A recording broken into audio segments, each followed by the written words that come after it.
Bill DeRucci. Thank you.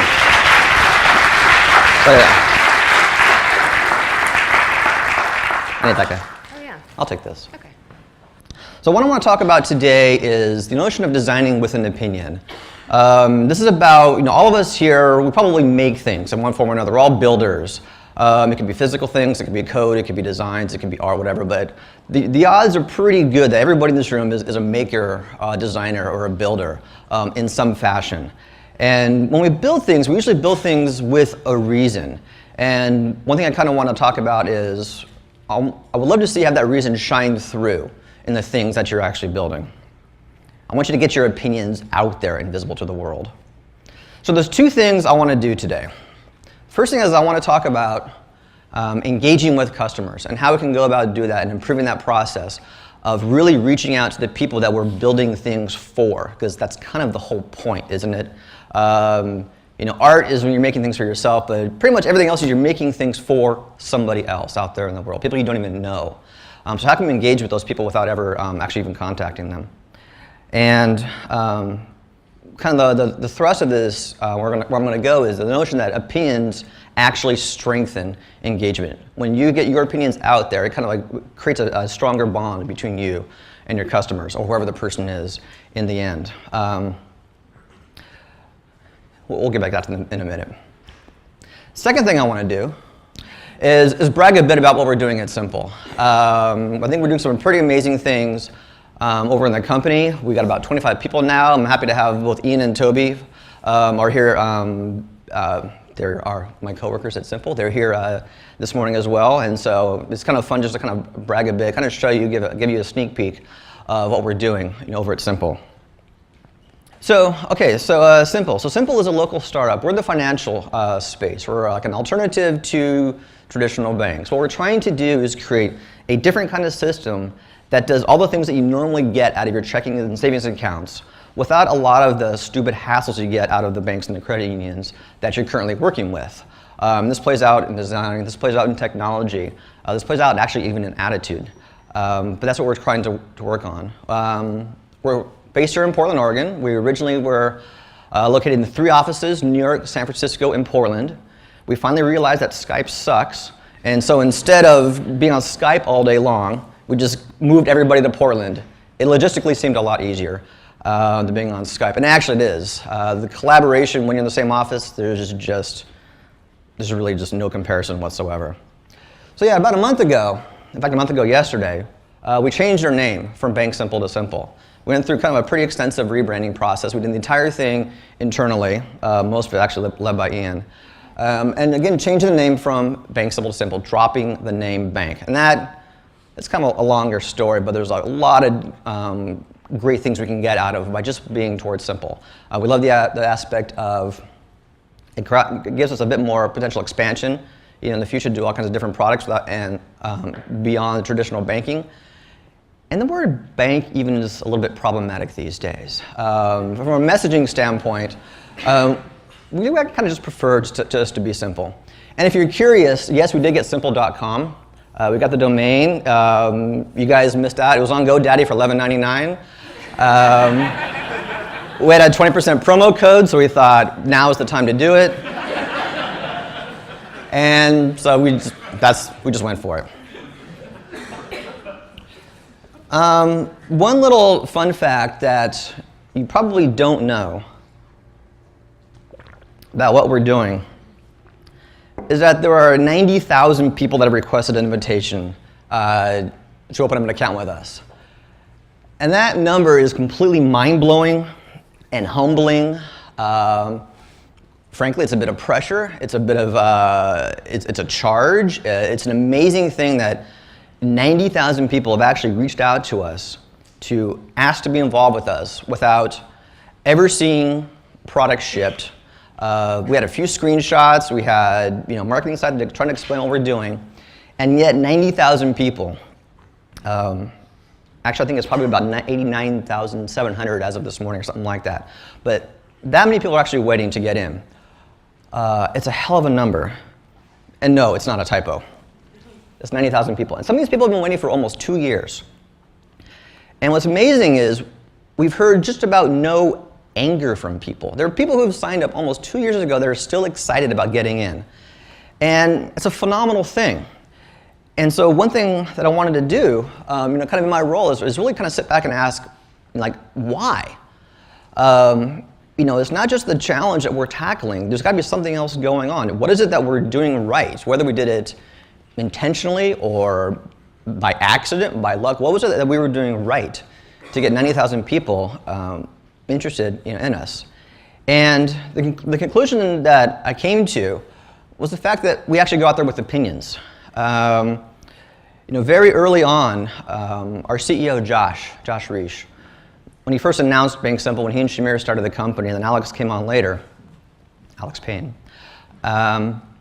Josh had very strong opinions about banking. Essentially, banking sucks.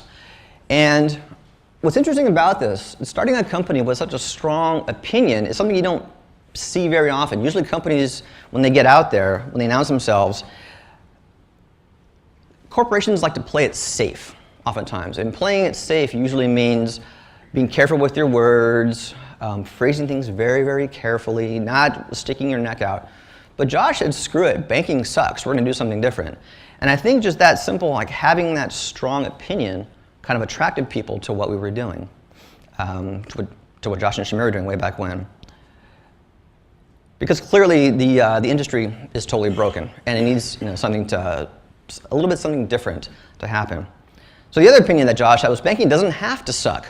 There's things that we can do now with design and technology that weren't available to banking in the financial world, decades ago when banking really kind of kicked in from a technology standpoint.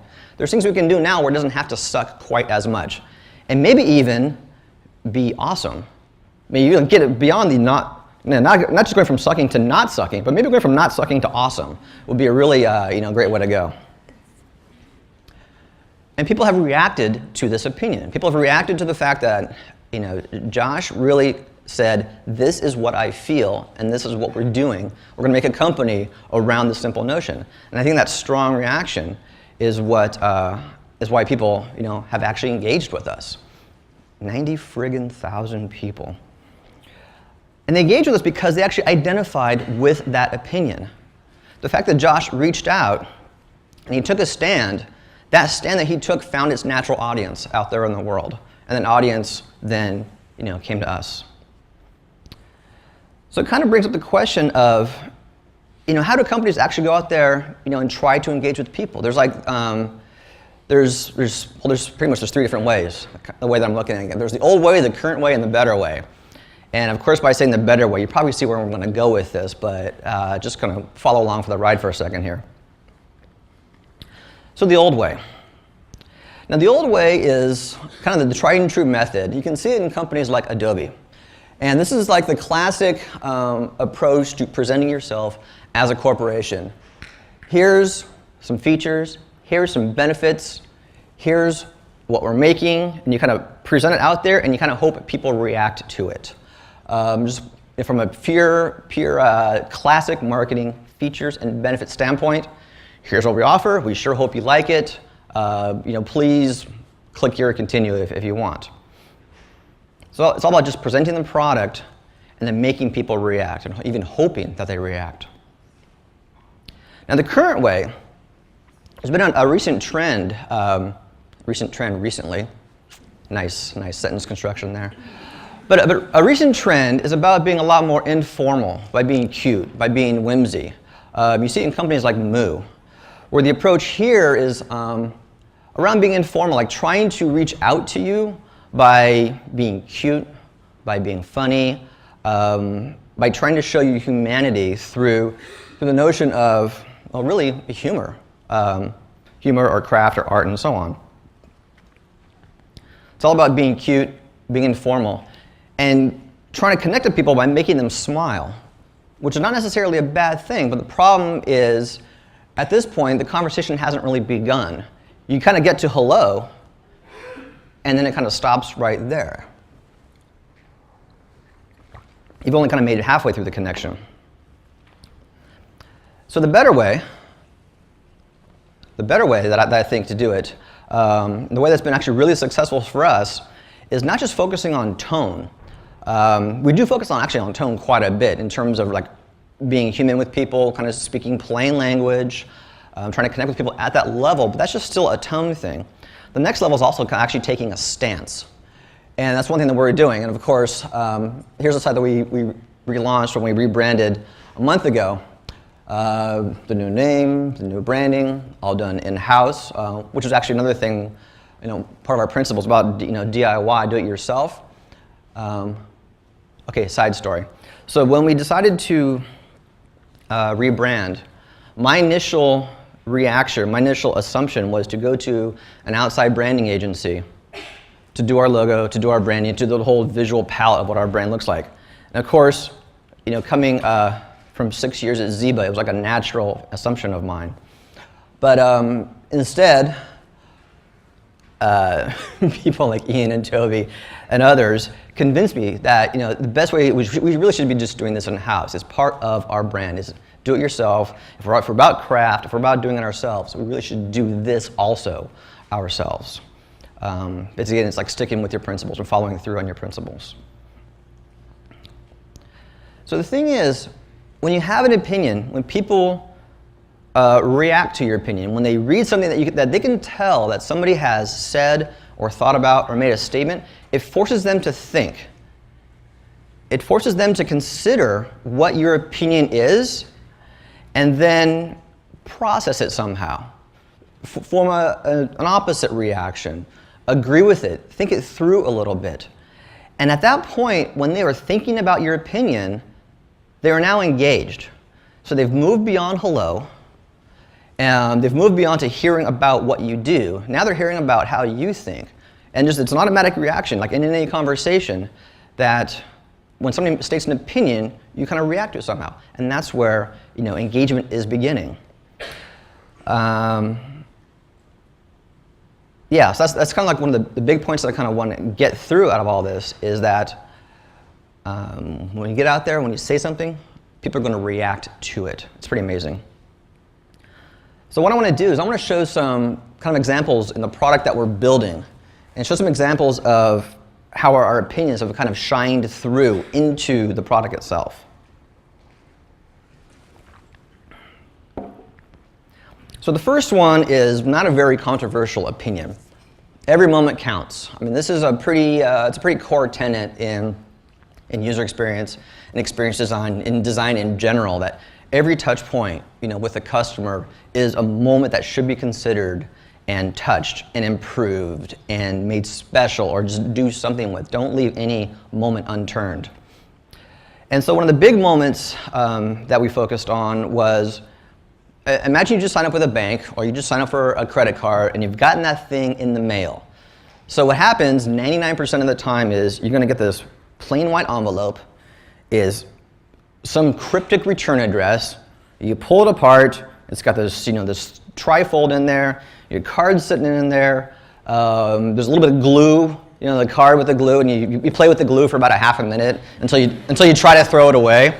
And then you activate your card and you move on. That's the way it's always been done. And we should never rely on the way doing the way things have always been done. So instead, what we put together, again, what Ian put together, was this gorgeous package. This is how your Simple card would arrive in the mail. It would come, in a nice craft envelope. Inside is this, little cloth bag. Inside the cloth bag is our Simple Visa card wrapped around a rubber band with this kind of cardboard backer. It's all laser etched, saying it's a good day, and with instructions about how to activate it, of course. And of course, you can snap the whole thing off. And this could actually become your wallet, the rubber band card wallet approach. Another true story. One of our awesome staff people, Rachel, Her mom signed up for a card, so Rachel's mom has a card. When Rachel's mom got the card in the mail, she knew what it was. She saw the package. And before opening up the package, she actually said, "Oh, it's a good day." Then she opened this thing up and it said, "It's a good day." That's just pure gold. You just can't script that kind of stuff. So another moment, or another opinion that we have that kind of shines through the product is the fact that you are bad at math. And it's true. You know it. You're bad at math. When it comes to your finances, you're estimating how much money you need for this, saving up for that, how much you have left over after factoring in rent and your paychecks and payments and whatnot. So one thing that we built out was this idea of a safe to spend balance. And so this is a screenshot from our web app. And this actually is my account as of 2 days ago. Yes, I got $2,000. Thank you very much. I'm living large. So this is our web app. When you sign in, you immediately see the activity of your transactions. Here's all the things that I did in the previous week or so. Of course, the amounts and the categories, the locations, and some quick stats on the top right. But one thing I want to point out is on the very top is safe to spend. So typically when people log in or check out their banks and look at their account balance, what they're really trying to figure out is how much money. It's not how much money do I have total, it's how much money do I have to spare. Because you have to, people have to factor in, okay, the rent or mortgage is going to be pulled out in a couple weeks. Okay, but I got this paycheck coming up. Oh, wait, I'm saving up for this bicycle. Oh, wait, but the heating bill is coming up. And you kind of have to do the mental math from your total balance to really what your spending cushion is. Well, that's what Safe to Spend is. We actually do that math for you. I mean, it's friggin' technology, it's computers. Let the damn things do the math for you. It's pretty easy algebra, so why not just do it? So what we do is we take your total balance, we remove out any money you have reserved in savings, we remove out any money you have reserved for upcoming payments, and of course any pending transactions. What's left over is your spending cushion. Hey, go figure. And that's the amount that we present. Of course, we don't hide your total balance from you, but the main number you see is your spending cushion. It's just a different way to interact and engage with your own money. So another opinion that we have is your money is also your data.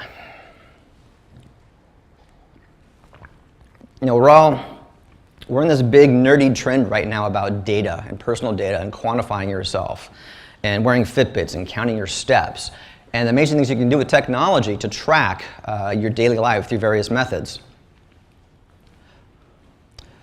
So your money is your data. So one thing that we did is we made everything ridiculously searchable. So this is that same set of transactions that you saw before. So this is I searched for food in the last 7 days. Now, and I just typed food last 7 days. If you were to go to any other bank, credit union, whatever, that would have been an extreme pain in the ass to actually get that quick kind of report on how your food spending has been over, say, the last week. But here you just type food last 7 days, and that's that. I could have added in food last 7 days in Portland, and it would have done the same thing. My lap's a little boring right now. It would have been the exact same search results because I've been in Portland for the last week.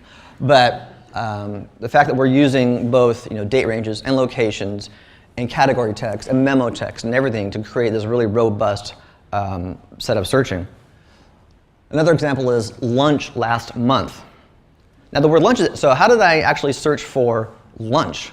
Because that's not something that you normally see. It's not part of any category description or anything like that. Well, in this case, I've actually created, I'm trying to use a laser pointer, and there's no laser pointer on here. That was pretty cool. In the memos, I've actually put in little lunch tags. And so now I can search for lunch anytime I want. In fact, you'll even notice that they're hashtags. So we did this pretty clever thing where if you put a hashtag, because people love hashtags these days, put a hashtag before a word, that thing now becomes clickable. So now in any transaction that has pound lunch, I can just click on pound lunch and I want to get everything that's related to that hashtag. And of course there I could filter more, like add it last 7 days, this month, last month, and so on. So your money is your data. It can be completely searchable. It's part of your life. You can actually kind of trace back your life to this. In fact, Your data is also your story. So what's interesting here is you can look at your financial activity and you can actually start tracking. You can actually just see what your life has been like in the last year, month, week, and so on. So now we're switching to the largest iPhone in the world. Swipe, swipe, swipe. So this is a shot of our iPhone app. And again, this is still my account. It's the same data from a few different days that are different. And one thing that I've noticed in using this is in interacting with the phone app, I've been tending to put in these really descriptive memos. And it's not something that I actually planned to do ahead of time. It's something I just naturally fell into, which is really interesting and encouraging. But what's kind of nice is that you kind of create this running track, of your life. Who did you have dinner with? At Ristretto, I bought these coffee beans. It's like, oh, okay, that's kind of cool. So now I can go back and if I look at the coffee categories, I can see what beans I bought when. It's dorky, but it's interesting. What I bought at Fred Meyer, which of course is extremely exciting. I bought cat food, go figure. But you can kind of start tracking, your life story. And there's things we have planned out in the future that can actually make this even a bit more interesting. We're just getting started on incredible features. Another angle in doing this is you can actually even add extra data in the memo fields. So I got gas at 76. And just for the hell of it, I'm sitting there, because it's Oregon, I'm sitting there, I can't pump my own gas. So I entered in, what's the price of a gallon? What's the price of a gas per gallon? And I can see that over time by just now looking at the gas category. I can kind of see that there's a running trend of how the changing rates. One thing I want to point out here is you see this map down below and this address. We are automatically tracking the location of each transaction. I did not enter this in. One thing that's pretty interesting is the fact that we, because we're getting the transaction at a really interesting point in the financial card processing process, and I'm not even going to get into that because that's a nightmare to explain, but we're actually getting the location of where the transaction came from. That's how we're putting things on maps. That is going to lead to some really interesting data visualization probably in a few months or so. Again, another example of using location, capturing location. Another kind of cool thing to point out is the fact that, let me come back to that in a minute. Another thing that opinion of ours is speed is a feature. Typically, if you go to any bank, they're going to be just completely dirt slow and responding to you and providing very limited data. In fact, even providing only, say, 3 months of data.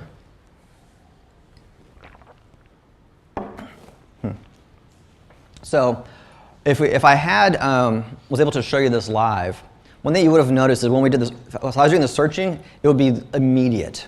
It doesn't have to pull the server and bring stuff back, because what we're doing is we're automatically downloading, say, the next 100 transactions. Financial data is tiny. It's just characters, so we can be extremely fast and preload 100 transactions, so searching can just be boom, because it's already there. Another example is the iPhone app. When I swipe a card in any merchant, I see the transaction on my phone in about 5 seconds. That shit's quite frankly mind-blowing. 5 seconds. I'm almost getting spoiled now. I was like, oh, come on, 5 seconds. Jesus, come on, man. How about 2 or 3? What happens at that point is when things happen so fast, it almost kind of doesn't quite create a game, but it allows you to annotate that transaction a lot faster. Because you start looking for say the transaction happens, and you want to annotate it faster. And then it starts becoming, you start engaging a lot more with your finances, with your spending. And that's what's really interesting, I think, for people in getting a better hold of their finances, is actually not making it so mysterious. It's actually engaging and knowing where the hell your finances are going and what the hell you're doing. Another opinion of ours is leave old technology behind. And this is a pretty big one. This can kind of get a little bit controversial. And so, a really good comparison is thinking about this guy. Now, Steve Jobs had some serious opinions about technology, but and of course you could be a complete ass apparently. I never met the man obviously, but apparently the man had some serious opinions and was not at all afraid of letting you know what they were, if you read the bio, which I didn't. But one thing that I really loved about what he did, what he and what Apple did, is they would dump technology when it no longer seemed smart to actually do it. I mean, if you think about it, the progression over time of tech, they got rid of, or they were the first ones to leave behind, floppy disks, CD drives, wired households, the damn mouse, ugly technology, and so on. They were not afraid to, have opinions and just to kind of move forward. So that's one thing that we're doing is, we're only supporting, in the web app itself, we're only supporting modern browsers, the most recent versions. Luckily, we can do that at this point in time because we still have, a few customers. It might be harder as we expand out. You might be happy to know we're not supporting IE at first. I'm not even sure. We'll see. We don't know yet. It's a decision we're willing to put off as long as possible because backwards compatibility is a pain in the ass, and so we'd rather focus on making an awesome product than making sure it works for IE8. It's just, thank you very much. It's I don't want to say it's a waste of time, but I put that idea out there.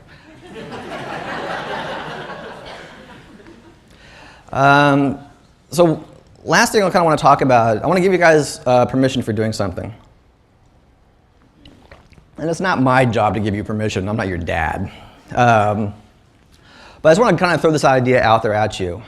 And that no matter what you're working on, there's probably a reason why you're working on it. There's a reason why you started that project. Whether it's a project at work, it's a client you took on, it's something you're doing on the side. Every project you're starting, there's a reason why you did it. And so kind of think about that why. And if you can, let that why appear through somehow in the thing that you're actually building. Let your opinions actually shine through, because I guess probably the biggest way to help humanize whatever you're working on and let the people know on the other side that actually a human made this, not some faceless company, but actually people. I mean, if you think about it, a company is a completely fictional thing. There's really no such thing as a company. It's just kind of groups of people. People are making things. Companies are just total fiction. Maybe this is a new twist on the phrase corporate personhood, but maybe not. I don't know. So the thing is, when you put your opinion out there, you are making your customers think. And when they think, they will actually engage with you. And once they have begun to engage with you, you've actually won the first half of the battle in working with customers and reaching out to customers. And the second half, that's a whole other thing, and I'll have to wait for some other day. And that's it. So, whatever. So thank you very much, and thank you for having me.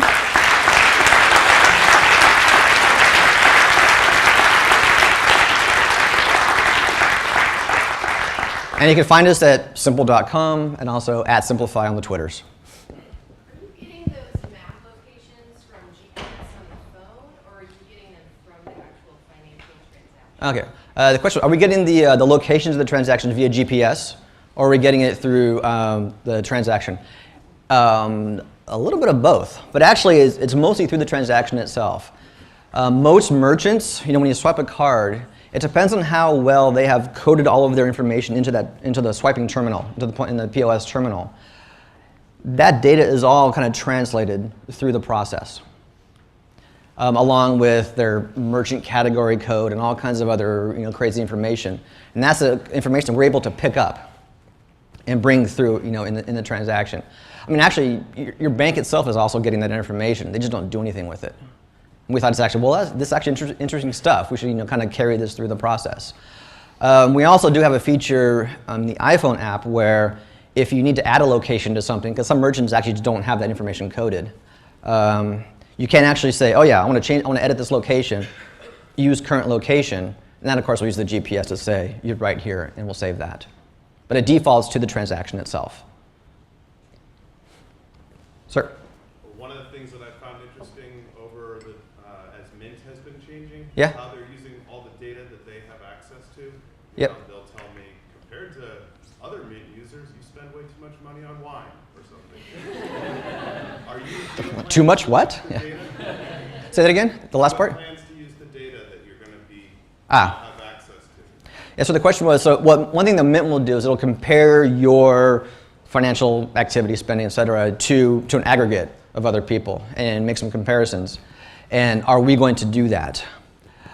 I think so. One thing we have to make sure that we do is be aware of privacy, be aware of, anonymizing, the data so we can actually make some good comparisons. Comparisons are really tricky though, because how too much wine compared to somebody else. People have different situations, so it's really hard to kind of like normalize that data. But that's one thing we are looking into is kind of showing trends over time. And one thing we might do is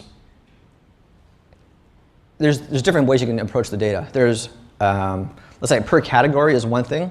That's like kind of a weird comparison. But one thing we're also kind of looking at doing is more like either percentages or your trends in the month, and things that aren't necessarily like extremely personal, but kind of show like patterns, of spending. How much do you spend within X blocks, of your home, a radius? How do other people do the same thing? Can we aggregate and show like where the most spending happens in a city, versus other parts of the city? So there's really interesting ways we can aggregate, but it might not always be comparison, to other people, because the comparisons part is hard. Yes. When can you get an invite? When did you sign up? Months ago? Months from now. So we're at the point right now where we've started rolling out slowly. Quite frankly, only friends and family currently have accounts because we want to make sure we're doing this at a very measured pace. Because the thing that we want to avoid is going out there with inaccuracy or security problems and so on. We want to make sure things are perfect and locked down tight before expanding to a whole bunch of people.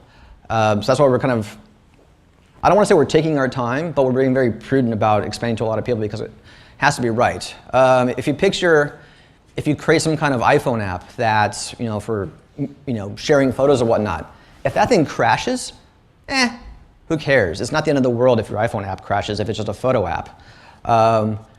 If we crash, it's a whole different thing. And so we're just kind of making sure things are locked down tight. You'll probably see an elevated ramping up of sending out invites, we'll just say in a few months. Thank you for waiting. Mr. Jason. You talked a little about you have some really cool things coming in a few months with the maps, for instance. And I'm sure everyone here immediately seeing what you're doing can have a million ideas of the cool shit you could do if you actually started doing something useful with financial data. Yeah. How are you guys prioritizing the cool features that you have in mind? With, like, we can only roll out a few of them at a time, and which ones are going to be good for this set of users, and 6 months from now there's going to be more users. How are you prioritizing your product? So the question is essentially, how are you prioritizing or rolling out features, rolling out cool stuff? It's actually a good question. I think a lot of it is, part of it is related to accessibility of data and what APIs we have access to before others. So I think that's a factor. I think part of it is really just gut. What is interesting versus what we think people are going to use. We're making a lot of gut judgment calls around this thing. Of course, the things that we are prioritizing are like the hardcore basics, of replacing your checking account and your savings account. And there's a whole series of things that we have to have before people can switch their banks. So the first priority is what's the core set we need that people can actually switch away from Bank of America, Chase, Wells Fargo, and so on. And that's all the things you would expect. Bill pay, ATMs, cards, and so on, all the basics. After that, the way we're prioritizing, there's another level, quite frankly, of internal excitement. Like, this would be really interesting. Let's kind of throw that out there. It's a bit of gut. It's an opinion. You see what I did there? Yeah. Yep. Have you had the attraction of the big banks yet? Are they starting to watch you guys? Have we gotten the attraction of big banks? Are they watching us? I think so. We kind of hear anecdotally. I mean, yeah, I think we're being watched in the industry. We're being watched by banks outside of the U.S. I heard, from a friend down in Australia who works with works at an agency, works with a bank in Australia, and they know about us. So it's pretty trippy because we are trying to do something different in an industry that hates different. And yeah, we're being watched, which means we're doing something right. Ken. So you guys obviously on your timeline or on your roadmap have the development of a public API plan. What kind of applications do you personally want to see developed that use bank simple and transactional data? Like, anecdotally. Okay, so one of our plans is to have an API, which again, in the world of banking is a what? We want to provide you access with your own data, and so if you have a certain nerd level attached to you, you can actually have access to your own code and have access to your own data and code up something interesting. And so, what do I personally want? Damn, I haven't really stopped to think about that. It's interesting. I think a lot of the times with location is interesting. I've had this really dorky idea of tying in things like health data from, say, Fitbit or Up, and tracking like my health habits versus my spending habits. And what the hell I would find, I have no idea. But it'd be a pretty interesting experiment. Yeah? Are you going to be just in the United States, or? Yes. At first, yes. We're going to be only in the United States. At first, definitely yes. Expanding to other countries is quite the legal, logistical, regulatory challenge. At first, it'll be US only. We would love to expand internationally, obviously. But that's one of those things that we're going to figure out a little bit later. I'm trying to toward the back, yeah? Yes?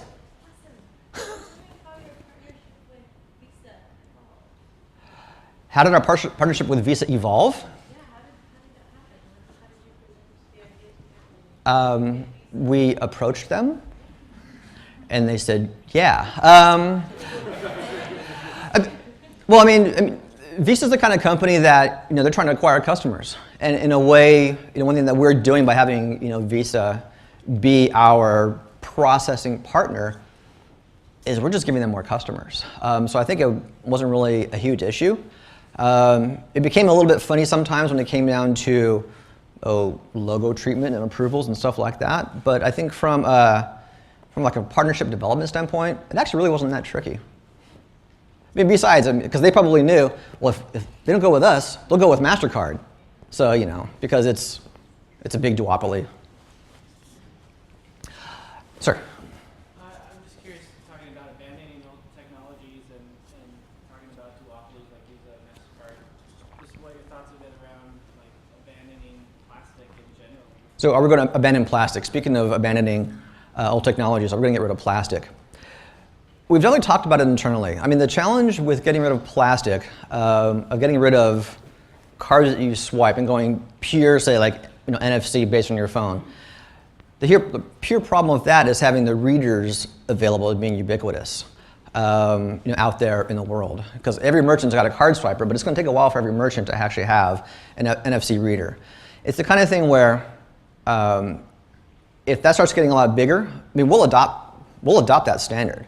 But it's a bit hard to get rid of plastic. I mean, we probably would shoot ourselves in the foot if we got rid of plastic too early. But we also, when NFC shows up, our apps are gonna handle it. There's no reason why we wouldn't. I mean, we'll probably do it earlier than most people will, and we'll probably do it better.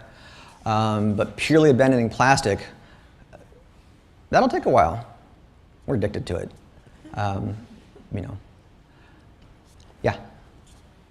I love the philosophy of kind of designing with opinion, but I was curious as to your thoughts on how that applies to designing for a client as opposed to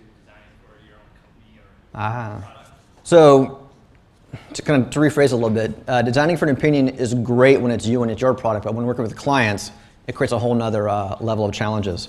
That's a pretty awesome question, actually.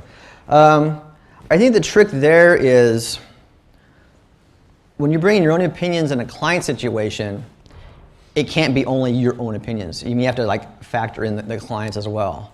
And if you also be careful of separating, let's say, the clients, the people, and the company's opinions.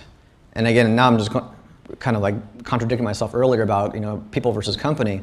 But one thing that, well, hell, I'll bring back my Ziba history here.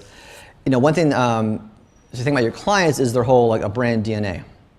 And in a way, a company's brand almost becomes its opinion. And one thing I would recommend is work with clients is help them hone what their opinion is.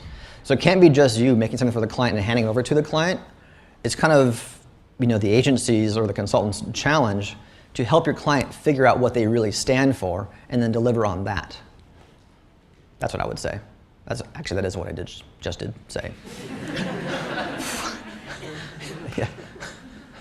Obviously, the banks you're competing with offer a variety of products besides checking and savings accounts. What are other areas that you think you're going to be expanding into? Where we're going to expand beyond checking and savings.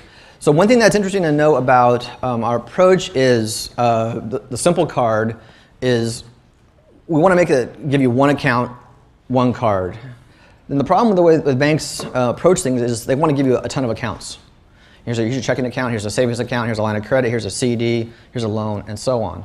One thing that we're trying to do is bubble all that up into a single account and a single card and a single point of access. So the first thing that we're doing is we're creating replacements for checking and savings account because that's the basics of people's everyday finances.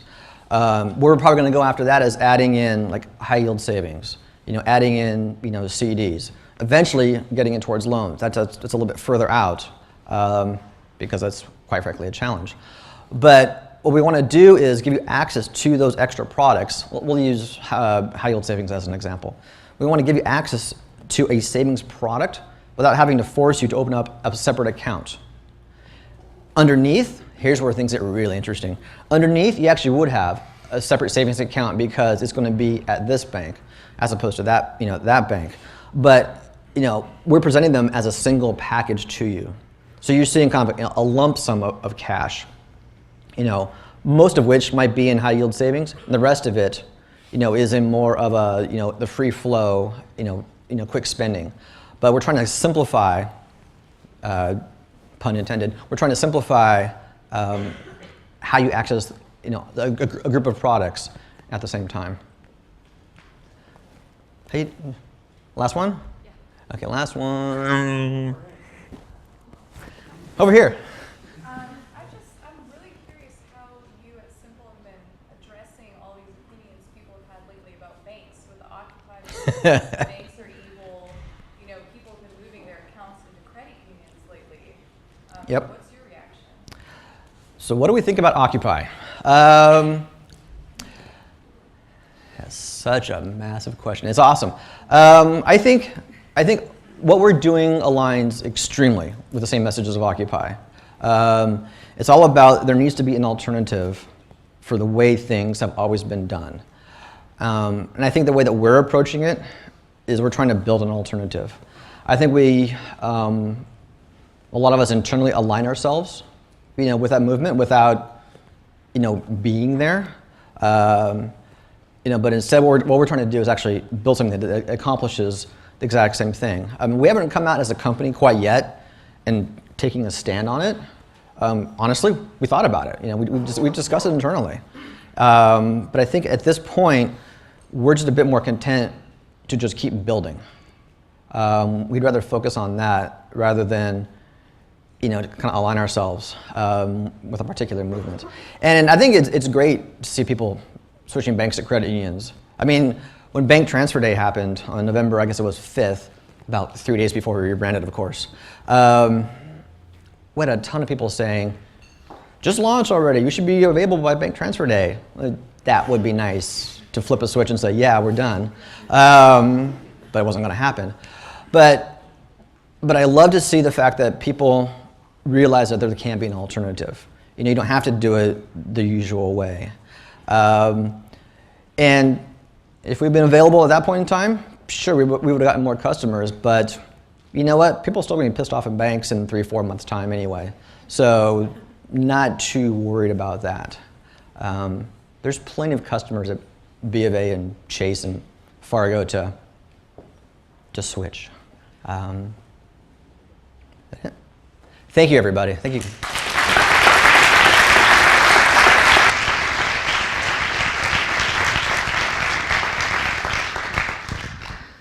Thank you so much. That was amazing.